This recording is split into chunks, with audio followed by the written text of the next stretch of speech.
Two Shriji food. હું છું મનીષા ઠક્કર. આજે આપણે ફક્ત 10 થી 15 જ મિનિટમાં બની જાય એવો સરસ મજાનો ટેસ્ટી અને હેલ્ધી ઇન્સ્ટન્ટ હાંડવો બનાવીશું.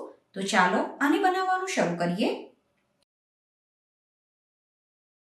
આ ઇન્સ્ટન્ટ હાંડવો બનાવવા માટે સૌથી પહેલા એક વાસણમાં 1 કપ સોજી લેવાનો. આની સાથે આમાં 3 ચમચી જેટલું ખાટું દહીં ઉમેરવાનું છે. દહીંના બદલે તમારે ખાટી છાશ યુઝ કરવી હોય તો પણ કરી શકાય. અને દહીં કે છાશ જે પણ યુઝ કરો એ રૂમ ટેમ્પરેચરનું લેવાનું. પછી આમાં નવસેકું ગરમ પાણી ઉમેરીને આને સરસ રીતે મિક્સ કરી દેવાનું છે. તો આ રીતે આને મિક્સ કરીને લગભગ 10 થી 15 મિનિટ માટે રહેવા દેવાનું. તો 10 થી 15 મિનિટ પછી આમાં આપણે શાકભાજી ઉમેરવાનું. તો સૌથી પહેલા છોલીને છીણેલી દૂધી ઉમેરવાની. આની સાથે જ છોલીને છીણેલું ગાજર, એક સમારેલું લીલું મરચું અને થોડી સમારેલી કોથમીર ઉમેરી દેવાની. શાકભાજી તમે તમારી પસંદ પ્રમાણે ઓછું વધતું કરી શકો છો. આની સાથે જ 2 થી 3 ચમચી જેટલા ફ્રોઝન સ્વીટ કોર્ન ઉમેરવાના. એકવાર આ બધી વસ્તુને સરસ રીતે મિક્સ કરી દેવાની છે. જો આ નાસ્તો તમારે સવારે બાળકોના લંચબોક્સ માટે બનાવવાનો હોય તો આ રીતે બધી વસ્તુ મિક્સ કરીને તમે આને ફ્રીઝમાં કે પછી બહાર પણ રાખી શકો છો. અને જ્યારે હાંડવો બનાવવાનો હોય એ ટાઈમે જ આમાં ઈનો કે સોડા ઉમેરવાનો. તો શાકભાજી આમાં સરસ રીતે મિક્સ થઈ ગયું છે. આમાં બાકીના મસાલા કરી દેવાના. તો અડધી ચમચી કે સ્વાદ પ્રમાણે મીઠું ઉમેરવાનું. 1/4 ટીસ્પૂન જેટલી હળદર ઉમેરવાની.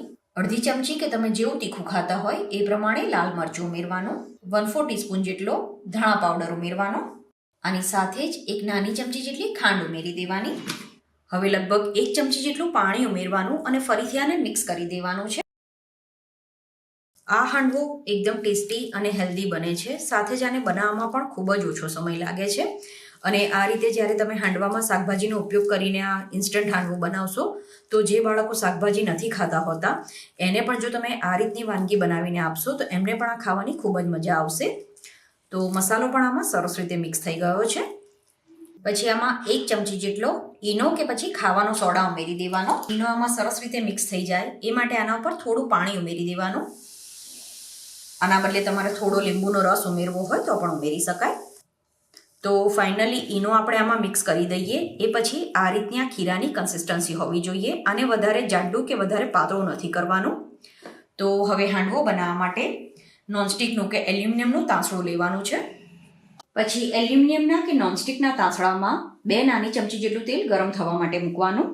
તેલ ગરમ થઈ જાય એટલે આમાં થોડી રાઈ ઉમેરવાની. પછી આમાં જ થોડું જીરું ઉમેરી દેવાનું. પછી 1 ચમચી જેટલા તલ ઉમેરવાના. આ રીતે વઘાર તૈયાર થઈ જાય એટલે મીઠા લીમડાના પાન ઉમેરી દેવાના. અને જે ખીરું તૈયાર કર્યું છે એમાંથી લગભગ 1 થી 1.5 ચમચા જેટલું ખીરું ઉમેરવાનું. અને આને આ રીતે સ્પ્રેડ કરી દેવાનું છે. જે પણ સાઈઝનો તમારે હાંડવો બનાવવાનો હોય એ પ્રમાણે તમારે આમાં ખીરું ઉમેરવાનું. પણ આને વધારે પડતું જાડું નહીં રાખવાનું. પછી આને ઢાંકીને ધીમા ગેસ ઉપર 2 થી 3 મિનિટ માટે કૂક કરવાનું. પછી આને ચેક કરવાનું છે. 2 મિનિટ પછી આ રીતે હાંડવો કૂક થઈ જાય એટલે એને ફેરવી દેવાનો. તમારે ફરીથી આના ઉપર પણ થોડા તલ ઉમેરવા હોય તો ઉમેરી શકાય. તો તવીથાના બદલે આ રીતે કોઈ ઝારો લેવાનો અને ઝારાની મદદથી આને ફેરવી દેવાનું છે.